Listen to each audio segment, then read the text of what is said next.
আসসালামু আলাইকুম। কি অবস্থা সবার, কেমন আছেন? আমরা এখন অবস্থান করছি ঢাকা শহরে গুলিস্তান মোড়ে। এখানে নতুন টাকার হাট বসে, সব সময় এখানে নতুন টাকার হাট বসে। আপনি যদি এবছর ব্যাংকে যান, ব্যাংকে নতুন টাকা আপনাকে দিচ্ছে না, কিন্তু আপনি যদি গুলিস্তান টাকার হাটে যান, এখানে নতুন টাকার অভাব নেই। এখানে 10 টাকা বান্ডিল, 20 টাকা বান্ডিল, 50 টাকা বান্ডিল, প্রতি বান্ডিল টাকাতে তারা 400 থেকে 500 টাকা পর্যন্ত বেশি নিয়ে টাকা বিক্রি করছে।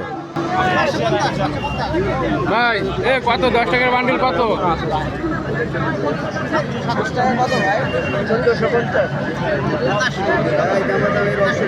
1450, তার মানে 450 টাকা বেশি, কম হবে না? আর এটা কত পুরাতন? এটা 100 এক বান্ডিল।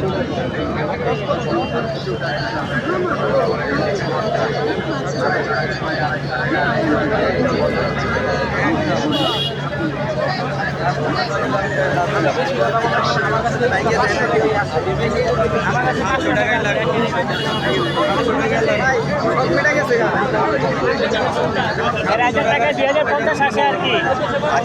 1000 টাকা নিলে এটা 500, এটা 1000 টাকায় 2050 আসে আর কি। 1900 রাখা যায় না একদম।